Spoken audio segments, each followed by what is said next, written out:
Hello, my friends. Hello, my life warriors, wherever you are in the world. Welcome to the Day In, Day Out podcast. Woo! This is episode 87, where I have the immense pleasure today to have Karis Gill. She is, well, a co-founder of Social Storage Club. She also is Accelerator Programme Manager at Edinburgh Innovation, part-time as well. I think she has other skills in her trophy cabinet, but we'll discuss them now. Karis, how are you today? Oh, I'm good, thank you. How are you today? Thank you so much for having me. The pleasure's all mine. The pleasure's all mine. Yeah, you reached out to me. You're one of the few who've actually actively seeked me out and went, yes, I want to come on your podcast. I went, okay, no problem. I'm liking the proactivity there. But I'd say being proactive is something which has, it's a fundamental thing of your DNA. Would you agree? Being proactive, fundamental thing of your DNA? No, I think it's something that is definitely learnt over time. Right. I think it's for sure. It's something that if you learn to do really well, can make you go leaps and bounds in your life. There's a certain path that you're meant to follow, that you're taught at school. You're meant to go through primary school, go through secondary school. You've then got to go through university. You've then got to have an internship. You've then got to get a grad job. That's your set path that you're taught that you've got to go through. But in order to get to the next stage, there's a certain level of proactiveness that's needed. And I decided at one point I didn't like the system. I wanted to go and do something else, which is why I've started my own social enterprise. But I definitely think, I've gone off a bit on topic here, I definitely think proactiveness is something that I've seen others do, seen them be really successful with it, have a lot of fun. And that's why I think I thought, wow, I want to do some of that. I want to be a bit braver in my life. What about you? Do you think proactiveness is something you're born with? Well, the reason why I bring it up and with regards to yourself, okay, you went to, you attended Edinburgh, business school, and you were happy to, chugging along with that. Then all of a sudden you went, hey, you know what, British Columbia, here I come. For a semester. Wouldn't you say that's being proactive on a, slightly different level to some? Yeah. I'd say it's grasping opportunities, because I was given that opportunity. When you're at university, they say there's a year abroad program. If you're interested, turn up to this lecture. And so I did. I gravitate towards fun, anything that's fun, and I'm right there. I think proactiveness, to me, comes a little bit in with being a bit more resilient as well. Because if it's easy to turn up to a lecture where they say you're going to a new country for a year, it's harder when you've got to be proactive in the face of challenges where it's a bit less fun. Do you know what I mean? Really pushing yourself out of your comfort zone. Okay. And what would you say was one of the sort of key things you sort of learned being in British Columbia about yourself? That's a really good question. I learned so much about myself. I'd say that's the biggest year of learning that I've ever had. I learned out there the work-life balance, something I'd never got before because I was working up to the next stage, and this was my final stage. So I was working to get into university, and when I joined university, I was working to get onto the year abroad. And then look, I was here. This was it. This is what I'd done all this work for. So I had a great year. I joined every society going. I joined one called Party Well. We threw giant parties and then we built wells with the proceeds. I joined the Social Enterprise Club. I'm actually wearing the hoodie right now for Social Enterprise Club. And I just had such an amazing experience traveling around and meeting new people. But learning that skill, I think it's a skill. I wasn't born with it. I was born a workaholic. To balance your life, my quality of life was just so much better out there. And I think that's something that the Canadians get really nicely, is that work-life balance. Before we started this podcast, you went 7 years in Scotland. This was the place for me. So would you say maybe in the not so distant future, we'll be would Canada be beckoning you back? Oh, for sure. I think so. Vancouver is such a beautiful city. Mm-hmm. Have you been? I have not been to Canada. I've been to basically the east coast of the United States, as far down as Washington, D.C. Okay, yeah, the East Coast is very different to the West Coast, and so the West Coast is slightly more Vancouver vibes. But Vancouver is a city. It's by the sea with beaches, mountain tops. I mean, it's surrounded by beautiful mountains.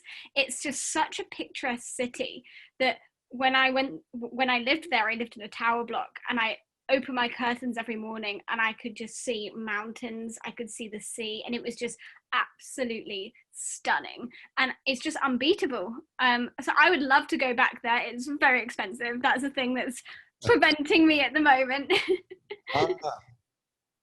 So, like, I can imagine, like, because the way you're talking about Vancouver, like, yeah, beach surrounded by mountains. So would it be a case of in one day you can go from surfing on the beach to like snowboarding in the mountains? Is it that type of vibe in Vancouver? I definitely didn't see many surfers, but there were boats. There was a lot of sailing boats. There were lots of cyclists, and yeah, absolutely. The mountain, you can see it from the city, and you can go snowboarding. It's for lifestyle, it's absolutely fantastic, but if you go there, you've got to be able to be prepared to pay £10 for a small slice of cheese. It's a trade-off. It's like, yeah, that's one hell of a trade-off. I think there'll be people like telling you to like go to Toronto or somewhere like that. Like, oh, it's cheaper over here. Canada's not just there, but like, okay, like, sounds like you had an epic amount of fun, and yeah, good times out in Canada. So what would you say, like, you say the lifestyle in Canada was like one of the sort of main differences in the work-life balance as well. How would you say you're addressing that like now with doing a startup? Because that is, hey, come on, that is backs to the wall, like full on, if you get what I mean. Oh yeah, 100%. I just really plan my days. If you plan when you're going to be reading a book, when you're going to be having a coffee with your friends, then you know every day which parts you're going to be looking forward to, which parts you're going to be working on. And it's taken a while, but I finally got to a place where I think, yeah, this is working for me now. But there were definitely we're only 2 years in. The first couple of years were very, very hard work. Not much of a living being done. So what, like, in the first like couple of years, what was your sort of day-to-day like? What, like, when you get up in the morning, go from there? Oh, it was completely bootstrapping everything. It was baked beans on toast for 3 meals a day. It was waking up, eating beans on toast, and then straight away going into emails, setting up meetings, and all the other parts that come to running a business. A lot of market research, a lot of talking to customers. There's a lot of hustle as well. Just I was quite a big fan of just going out, walking up to a stranger and just talking to them and saying, how many social enterprises do you know? Or can you name a social enterprise? And they'd look at me a bit weird, but I think because I don't look too threatening. I think they generally, many were open. Many were quite open to having a conversation with me. I think they're looking to see if I'm trying to sell them something. When they realize I wasn't, they're very open to having a chat. Okay, like, this is the thing, like, yeah, once again, I'm still gonna have to go back to proactive, because like, yeah, to like simply go, okay, you know what, I've just gotten up, I've had 3 meals of beans on toast today, I've checked my emails, and now let's go out into the world and do some market research. It's like, what do you know about social enterprises, and which one is your favorite? It's like, come on. So like, yeah. So where does this sort of drive come from? Oh, I think when I was younger, I think my drive my drive really started about the age of 15. And this is a story, and it was the military cadets came to my school, and they were starting up a female division, and they were trying to get recruits for my school. And for me, I gravitate towards fun, and they were talking about parachute jumping, they were talking about rifle training. I thought this was brilliant, so I told my friends, oh yeah, I'm going to sign up. And they all laughed. I was the smallest girl in the year. They thought this was hilarious. I thought, no way. Right, I mean, was little tiny Karis going to be doing any of this? And I was so offended, but determined as well. And they took one look at me, and I was put in the bottom platoon. They weren't really that keen on me, but I worked my way up, and I had the shiniest boots of everybody there. I was the first to turn up. I had my nice creases in my uniform, and I got to go on a cadet leadership course. And I turn up to the cadet leadership course. I'm one of the only girls there. And sure enough, they took one look at me, being tiny 15-year-old against 18-year-old boys, and they're just not one bit interested in having me there. And they say, anyone who doesn't complete this race in first, second, or third is going to be sent home. So all the boys in my team looked really frustrated at me, because if they were in my team and if we became first, second, or third, then we were going home. And I was one of the only girls, and definitely the youngest and the smallest girl. But I ran so fast. It was carrying a log up a hill with this group of cadets. I ran so fast. My team came first, and I was never run so fast or so hard in my life. I was driving my team forward. And after that moment, one of the, he was quite high, he was a brigadier in the army, came up to me and he said, I'm really sorry I judged you. You can do anything. Like, I'm going to write you a personal letter to get you through to Sandhurst. And it was more, I think it was that determination to prove to others, and then it came to prove to myself. So I'm small, but I can do this. Small but mighty, as they say. So did you get that letter to go to Sandhurst? Yeah, but I changed my mind. I got the letter. It wasn't for me, the military. I'm about having fun, living life, different experiences. It's very authoritative. And it's very, there's a lot of shouting. I'm not really into shouting. Not at all. It's like I'm a little bit curious. It's like, have you not seen a military film before that point? Just like shouting is there, how can I say, prerequisite. It's like on a day-to-day basis. So yeah, I was less opinionated at 15. Okay. Yeah, that's okay. No, it's like, I want to do this. So was it the Air Force, Army, or Sea Cadets? It was the Army. Okay. I have nothing against the Navy, but yes, I was an Air Cadet for. Oh, were you? Yes. It was like my Air Cadet career only lasted about 3 months on, 2 months off, 1 month on, and then I was gone. So yeah. Yes. Was that an impact in your life in any way? I wouldn't say it was an impact. It was a case of, I was like, okay. I got there. I was like, yeah. I told him my name. And I think this was the thing what rubbed me the wrong way. They went, yeah. I went, yeah, my name's Muradi B. And guy looked at me and like, this is the thing. This was the time of the 80s. So like, look, having a foreign or exotic name was definitely not in most people's wheelhouse. And he was like, oh, we'll call you Smith from now on. I was like, oh no. I was like, yeah. After about 5 times, it was like, no, I've had enough of this. So by the first 3 months, I was like, nope, gone. I was convinced myself to go back. I was like, no, still no. And then I was like, nah, let's not do that. But yeah. If anything, if I did stay, and if I did sign on, I would look at the Air Force with like, yeah, I don't know if I'd be in a plane flying around, but who knows? But that's a sliding door moment which is past. Yeah.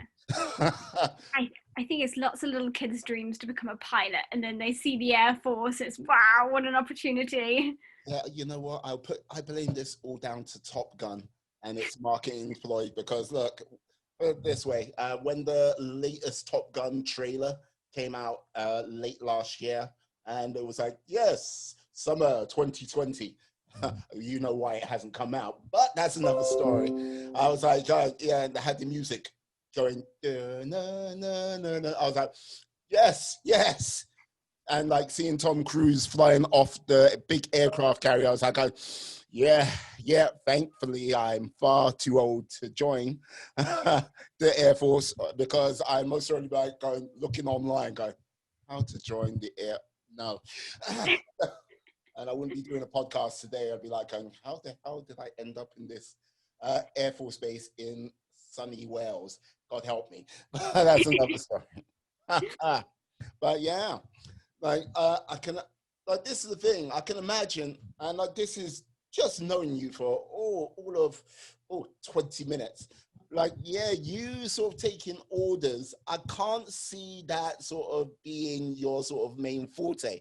I can see you sort of like, yeah, running around quite energetic and maybe giving out an order or two, but taking an order. Yeah, at 15, it was my plan to get to the top quite quickly. And obviously that's very delusional. But I think it's good to go through that discipline through my teenage years. I was very, very disciplined, and to be able to respect authority as well. But I'm definitely at the stage now where I like to be the boss, for sure. Yeah, because like this is the thing. One of the things people, when they go, oh yeah, I want to start a business. I want to be like a FTSE 100 or like an Index 500 company. They don't often think about the whole sort of practicality behind it all, like the sort of discipline to have that sort of order and control behind it. What, like, you seem like you've been like, you're the type of person, I gather, you like doing this whole like Army cadets training, that you wanted to push yourself and see what you could do in like in a different environment. Would you say that served you well currently with regards Oh, to yeah, absolutely.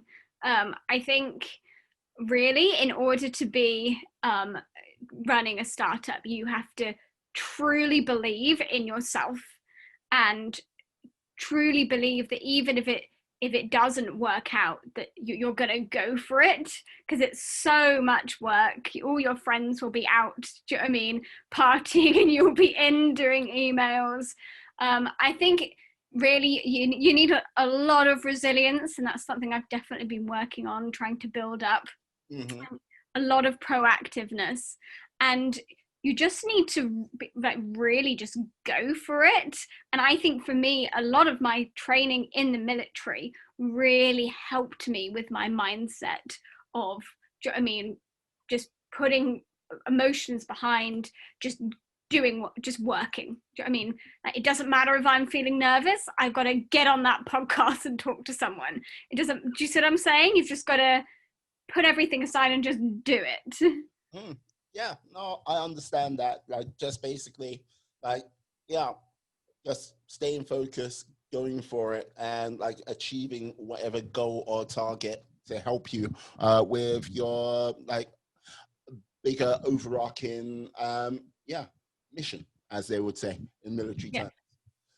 Yeah, like, so with like one of the things, because when people hear startup, like many people, I like from where I've like spoken to friends and stuff like this, they hear startup and they think tech immediately, and they like equate sort of like, okay, oh, you're doing a startup, yeah, that means you must have like hundreds of thousands of pounds rolling in, like millions. You need to hit these sort of key targets to get your next round of funding. And like, yes, it's this and it's that, but you're not doing tech. So like, how is that different to like, say, the sort of tech like how people perceive tech to what you're doing with regards to startup? Yeah, well, it's very, very different. We were never going for VCs or angel investors. We've been doing it the bootstrapping route. So when you've got to go down the investment route, and then you've just got lots of different stages that you need to be able to prove as well for the investment. You need, if you're going down the tech route as well, you've got to have different skills on your team than we would need. It's I've been working alongside lots of different tech startups, and I think it's really about finding what's right for the individual person. To me, startup, although it's definitely associated with tech, it means high growth. Mm-hmm. That's what it means to me, high growth in those very early years. And that's definitely what we've been experiencing this year. For me, tech startup just wouldn't be right for me right now. And that's coming from a person who can turn a computer on and off again. I like to really be able to understand every area of the business, and I'm not a software developer, and not being able to understand that side of the business, I think I'd feel quite uncomfortable running a company which I couldn't understand the tech side of. But we've seen lots of these really interesting AI machine learning companies coming up, and it's all so fascinating. But mine for sure is the right one for me. I'm also not going for the same that a lot of other tech startups are. I don't want to become necessarily a FTSE company, or I don't want to, be one of the next Elon Musks. I just want to be really impactful in my area, really influential in my area, make a big impact, very high growth, but also have a great life as well. You see, a lot of the people who run tech startups, they're working all hours, and I hope at one point I could, do a 4-day work week for sure. Well, like there's going to be some people which will like a 4-day work week. Good luck with that. I have known many a friend, and like this is the thing. I remember in my sort of late 20s, like when one of my friends was like, "Yes, I'm going to start my own consultancy." Maybe my early 40s. But it's like, yes, I'm going to start my own like consultancy. And like, yeah, I was like, oh, that's great. I was like, that's fantastic news. It was like, yeah. Goes, yeah, oh, you'll be able to control your work week and stuff like this. Like, yeah, have an early night here and like do this. And like, he was like, yeah. Yeah, a year and a half later, I was like going, yeah, so what's your day looking like? 14 hours on the go. And like, yeah, hard. Working over the weekends, hard. Oh yeah, like, the business runs you for sure. Well, absolutely, it takes on a life of its own, and you're going with it. So, like, I wish you all the best in getting that 4-day week. But, like, yeah, how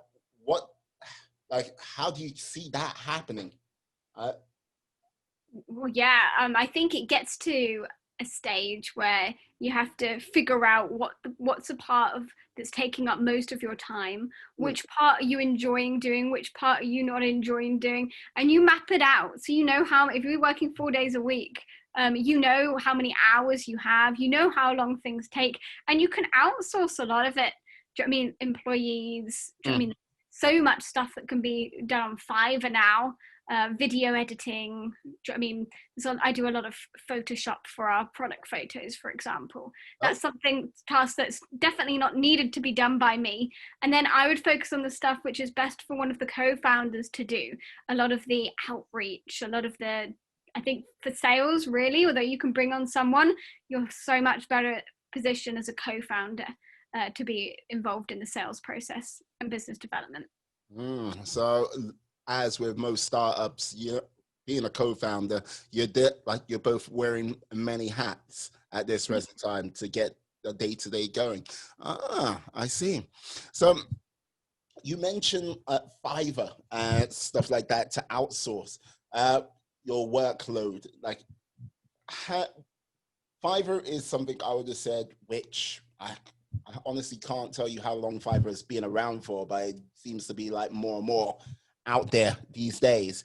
How much sort of work do you outsource to them? Because it's one of those things. Not many. Zero yet.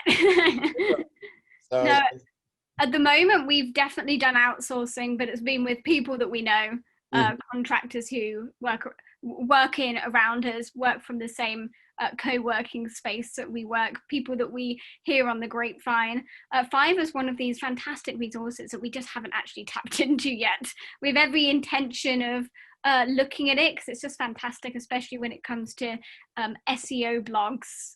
Takes so much time to do, and somebody's better at it, then you might as well pick them. And they get a decent wage as well. But but you're getting someone who's doing a fantastic job at what they do in half the amount of time that it would take me as well. They know what they're doing. So it just cuts down those the hours that I would have to spend as a co-founder. And as a co-founder, I think the bit I would really want to do is business development for sure. I want to be working on the business, not in the business. And it's a very big difference between the two. And at the moment, it's a bit of both. Right. This is the thing. I think that's one of the hardest things. People who do start up a business, they get lost in working in the business rather than on the business. And like basically, because it's their baby, they find it very hard to sort of like, well, how can I say, let go of the reins a little and outsource stuff what does need to be outsourced. And they get themselves into all kinds of pickles. Yeah, I'm glad to hear that you are like, okay, this is what I'm good at. Yeah. Oh, it's hard letting go. We have an employee who does all of our social media, and it's hard because I'm so opinionated, but also I'm definitely not a micromanager. I know people need their creative freedoms, so I let Natalie just do what she feels is right, and she runs it by me, and it works very nicely. Built a lot on trust, for sure. Excellent, excellent. And with regards to your company, and like you kept mentioning sort of social impact. Yes. And like this is the thing. What type of social impact are you trying to make? Yeah, so we're a social enterprise, and that's a company which is led by a social mission. And so when I was out in Vancouver, I met the Social Enterprise Club out there, and they told me about businesses that can also make an impact. I was like, wow, this is cool. I'd never heard of it before, and I was learning all these wonderful stories about disadvantaged people whose lives were being turned around, and they were making soap, they were, making furniture, different materials that would have once gone to waste are being reused in creative ways.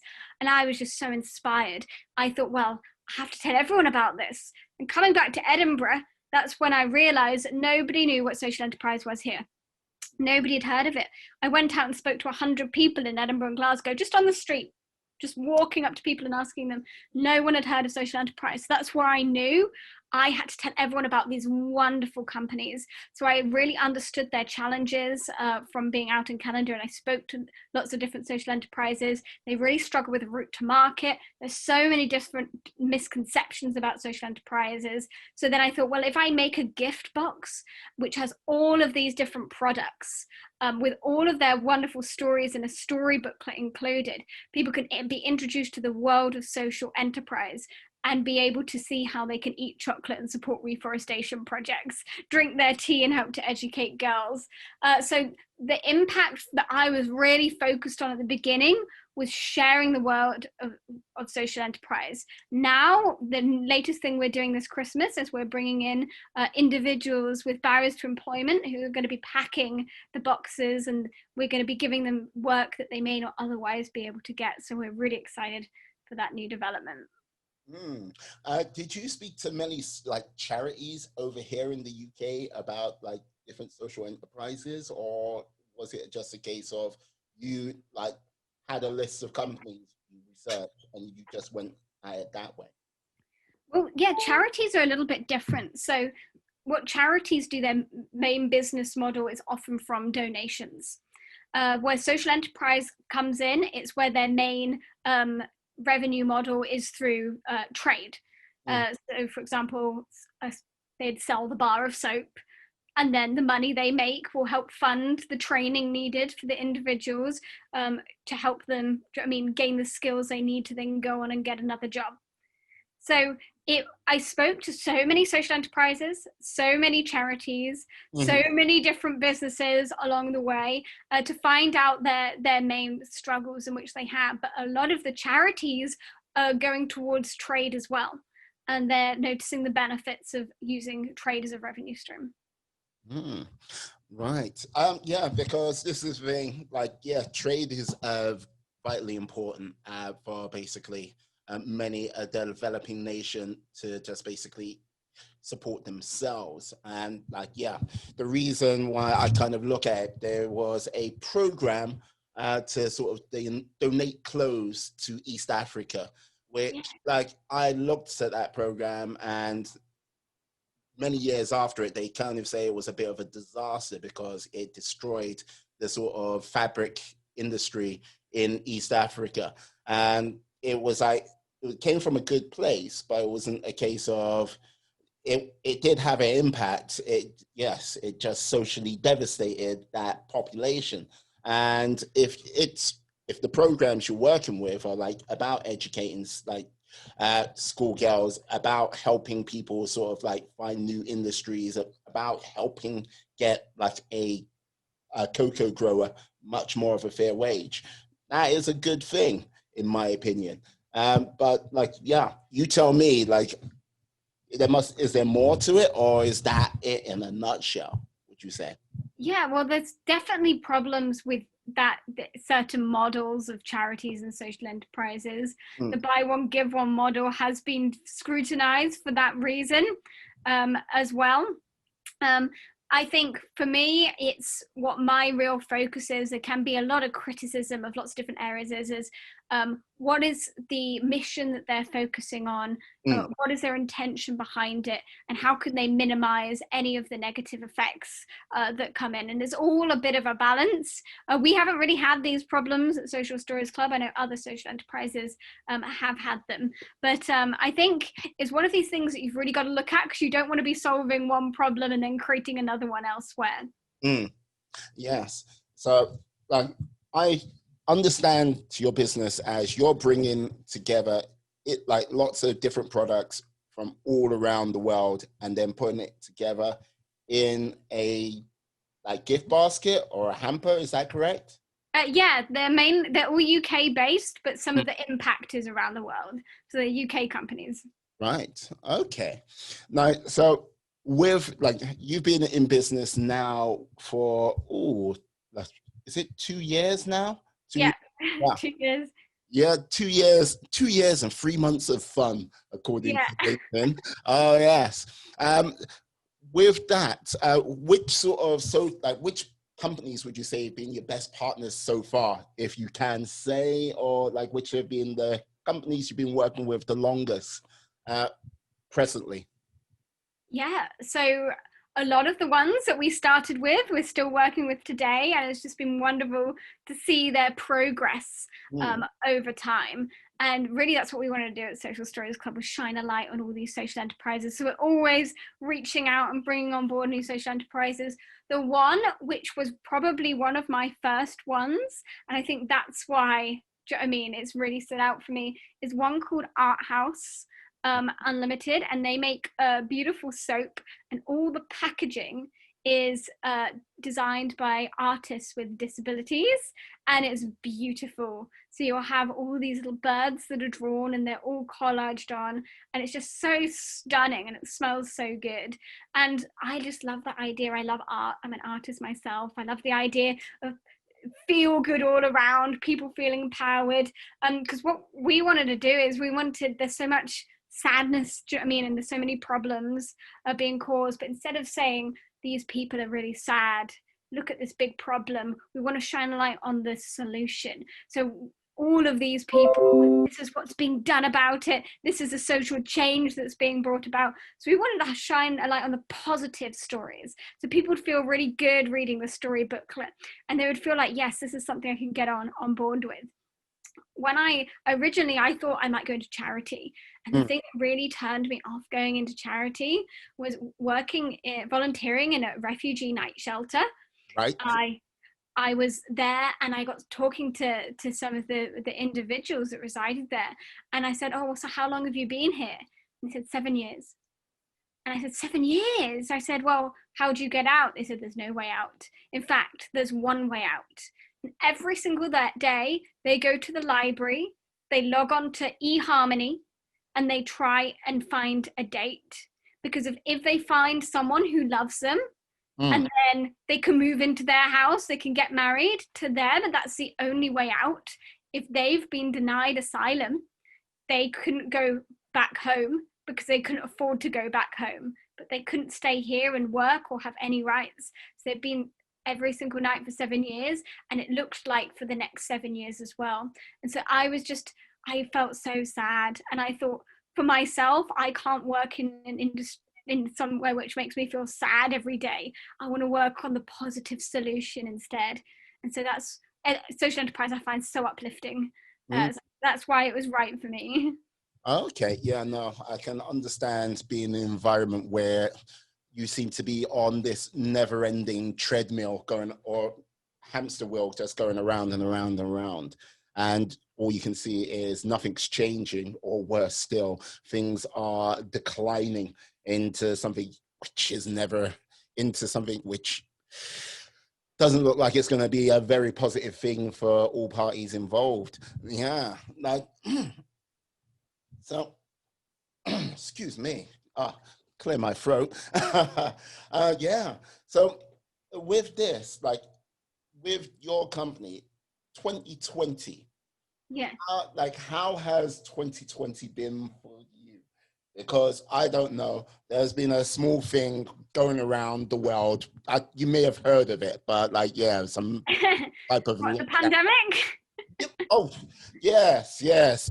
Don't say its name too many times. It will come for all of us.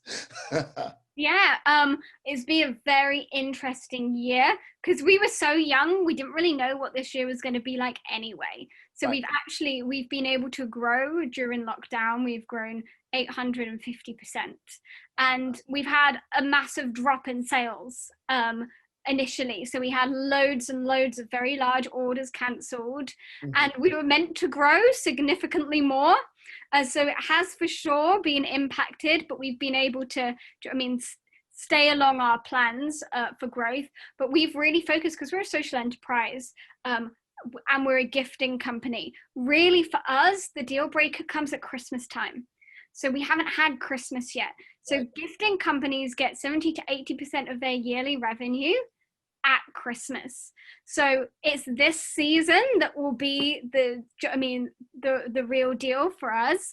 For some others that work all year round, like, the cafes, they've been impacted in such a devastating way. We don't know how gifting will be impacted.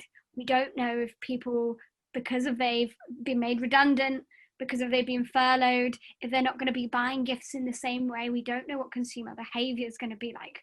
So we're just going to have to be very, very reactive every single day, changing our offering to meet what they have. But what we've been focusing on is other smaller social enterprises that have been really impacted. And these are social enterprises which we haven't been able to work with because they need a lead time of 2 months in order to produce their product. Yeah. And if we say, right, we've got 100, they go, well, we can do 22. So they're at that really small stage, which for a gifting company like us, when our clients are saying, well, we need 150 next week, we're just not able to work with them, but we want to really support them. Wow. So we launched last week a crowdfunding campaign, which is pre-order your limited edition gift box in time for Christmas. And it's full of these small social enterprises. And it's giving them an enormous boost from almost no sales to they're suddenly going to be getting hopefully 100 sales in for each social enterprise. All of the boxes will be dispatched in December. So it will give them the 2 months they need in order to prepare the orders. And they will also be if they can only produce 20, then we'll take 20. If they can produce 100, great. Every little box will be mix and match, a little bit different. We'll be working around the social enterprises and their needs. So that's been the main focus of our lockdown, is what can we do to help? What can we do to help, other social enterprises and be there to support? Yeah, no, that is challenging, especially when you're talking about, yes, okay, a 2-month lead time. Okay, that is to be expected. But when you hear the number 22, you're like going, okay, that is not what just 22 to build this sort of company on is, nonetheless, if that's a significant amount of money for each one of those units, it's quite challenging indeed. Yeah. So, like, trying to get around that supply issue, like, is it a case of you're just like you're doing your crowdfunding, which is great, but if you did the crowdfunding that was successful, and then all of a sudden you get another 30 orders, like getting around that, is there any other strategies you thought about, or is it just a case of that's what we're working with right now? Yeah, so that's just really what we're working with right now, because if we have our boxes, usual boxes and hampers Mm. on our website, which everyone can buy usually, then this crowdfunding campaign is for those who really want to support the smaller social enterprises. Ah, quite a conundrum, because I saw a video of you like celebrating the fact that you hit a £2,000 target. Yeah, £2,500 target. We were overwhelmed. We met it in 3 days. So we're now going for our stretch target. We've just had so many social enterprises reach out to us saying, we need your help. Please include us in the boxes. And we said we absolutely can if we sell them. So that's what we're really focused on now, is trying to raise awareness of this campaign, sell out these limited edition boxes, and just help as many of these social enterprises as possible. I'm liking it. I'm liking it a lot. Like, yes, Christmas next, Valentine's after that, and Easter. Like, yeah, getting that mission on board. God, yeah. So you like sit in a slightly unique position as well, because you are Accelerator Programme Manager. Yes. Like, so now you're dealing with all of what you're dealing with your company, and like, yeah, 2020 lockdown, and now you're sort of being able to peek behind the curtain with other companies as well. Yes. Yeah. So, like, what sort of, like, has there been anything you've kind of peeked at and gone, you know what, I could do with that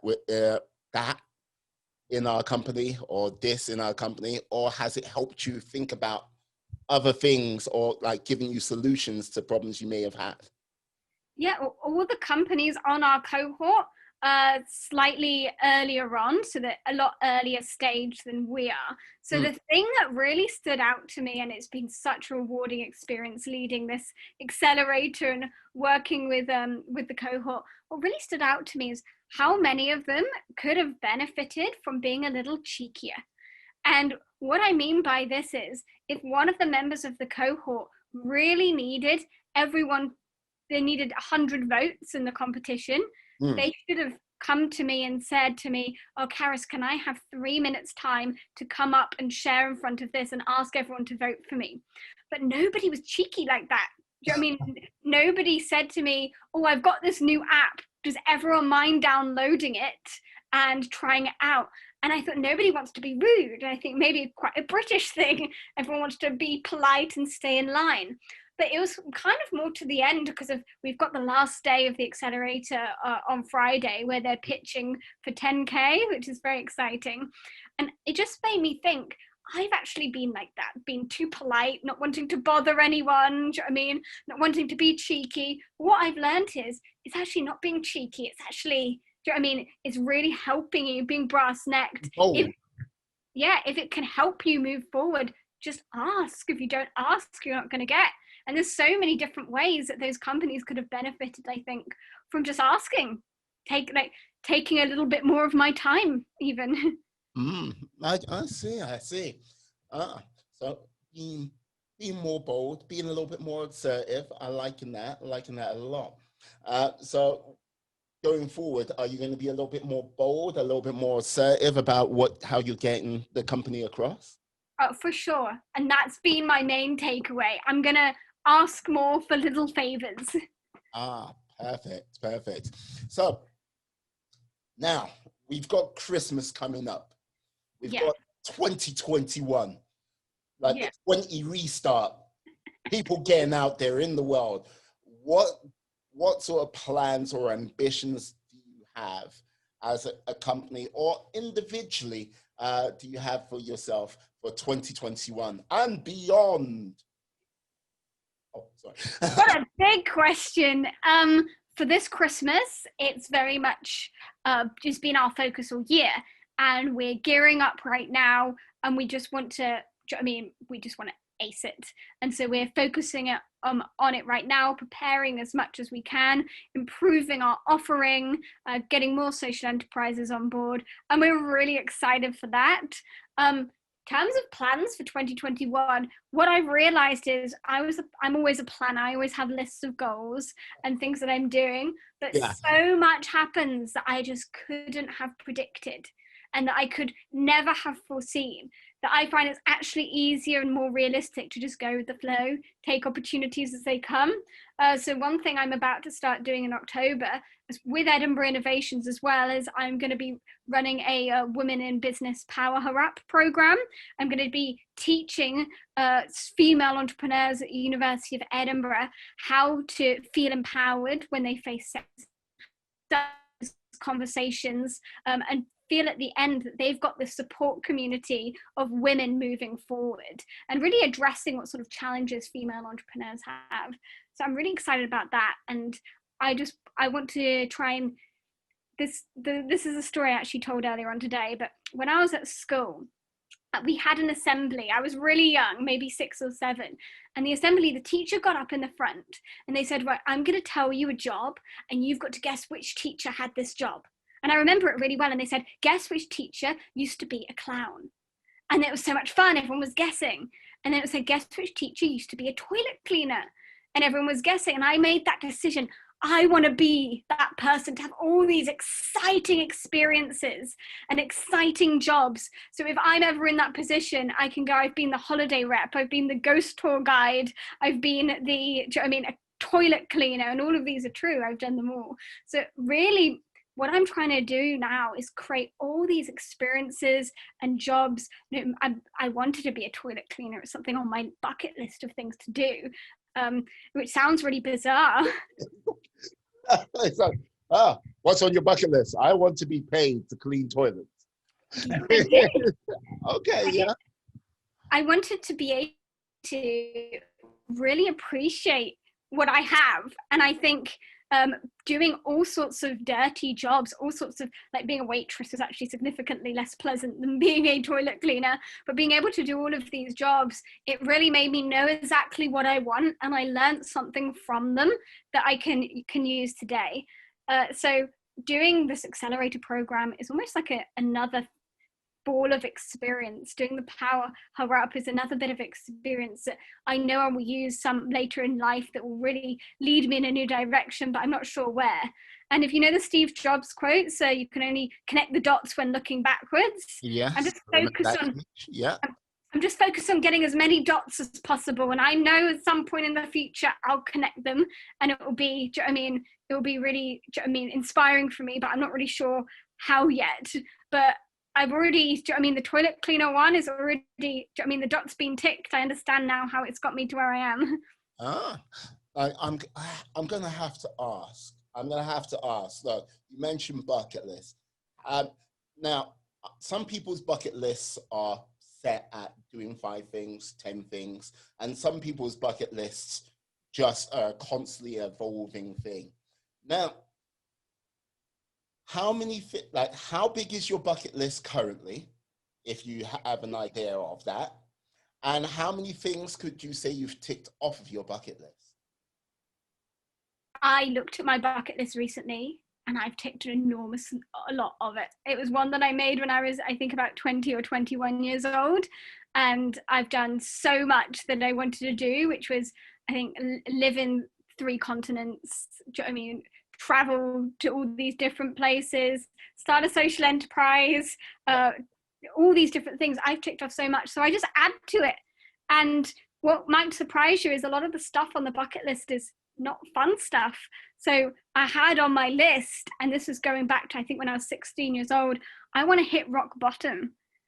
And that was on my list. At one point, I wanted to experience the absolute worst, so I could really understand, and I did, and I'm really grateful for it. When I was in my 2nd year, I hit rock bottom, and I learned more from that experience than I have from all the great ones. So I just wanted to experience it all, the good and bad. So what did you learn from hitting rock bottom? Because look, rock bottom is, like, when you say rock bottom can be a lot of different things to people. Like, what rock bottom, and yeah, what did you learn from it? Oh, yeah. So for me, it was just feeling like I just had no idea what I wanted to do in my life. Mm. And I had depression for sure. And so what it's taught me now is I'm so grateful every single day for everything I have. I just feel like the luckiest person in the world because if I don't have depression anymore, I have great friends, I have a great partner, I have a business, I'm living the life that was my 20-year-old self's dream when I was, I mean, sitting in that flat feeling really depressed. I've so grateful for that experience. It's made me appreciate everything, and I think it's so important to live in the moment, and you can only really do that by really appreciating what you have. But it's for sure, it's changed a lot of things for me. I did a lot of growing up after that. Like, how old are you now, if you don't mind? I'm 24. You're 24. You're Yeah. 24. Okay. And how many things have you ticked off your bucket list at this present time? Oh, I have no idea. A lot.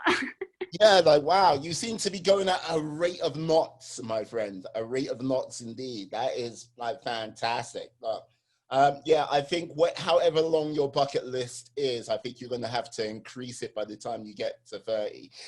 Yeah. But like, I hope so. What about you? Do you set goals yourself? like the thing with myself, I do set goals, I do set targets, and like pushing myself towards those goals and targets takes a certain degree of discipline and focus. And with that, sometimes you go, okay, there's life what gets in the way, but you got to figure out how to get that done. Like for me, working out and going to the gym, yes, it involves like, how can I put it? It involves sometimes waking up at a ridiculous time in the morning to get that done, and then to sort of like focus on other things I want to achieve. Like for instance, beginning of this year, there was a plan to run 12 marathons for the year, and then and 24 like 10Ks or half marathons. Wow. Yeah, unfortunately, due to like a certain pesky little virus which came along, all of that went out of the window. So like one of the things I also was doing, and I'm still currently doing, I'm doing 61 push-ups a day to raise awareness for like soldiers with PTSD. So like, yeah, so I'm currently on day 252 or something like that.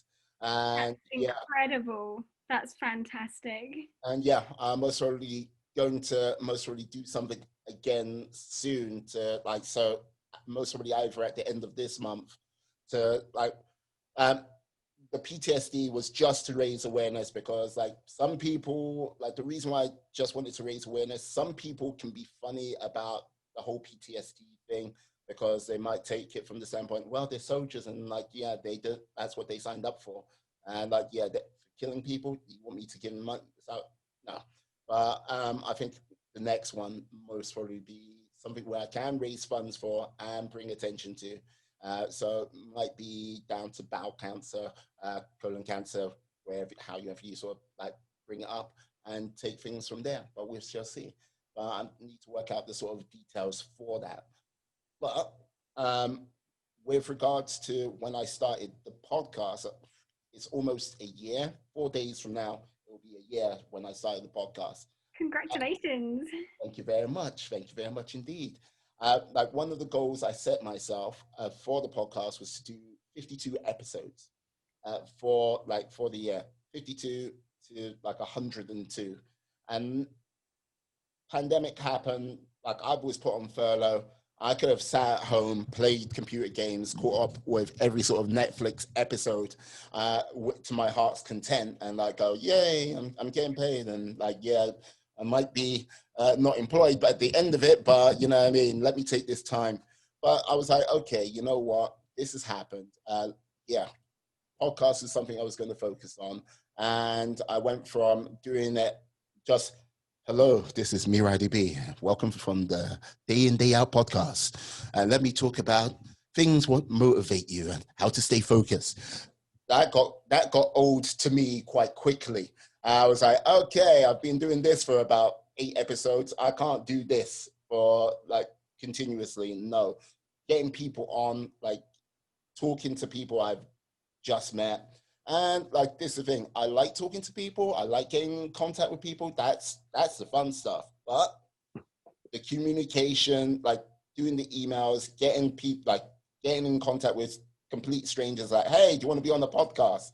There is a certain degree of difficulty to that, which can be sometimes a little bit boring, sometimes a little bit dull, but yeah, pushing through to get to the fun part, which is talking to people like yourself. I've had the opportunity to meet some very interesting people. I've met some people who have gone through a lot more and faced challenges on the day-to-day that with their strength makes me just look at them in awe. And I've spoken to people and gone, you know what? Yeah, I like what you've done there. Like, yeah, you could push yourself a little bit harder. That's what I might be thinking. But all in all, I would not have been able to have this opportunity if I didn't start the podcast, if I didn't put myself into a place of discomfort on a day-to-day basis, making it happen. But like with regards to you and your bucket list and the sort of character you are sort of demonstrating, it comes down to this. You believe in living in a place of discomfort. You believe in like the comfortable places are not where you grow.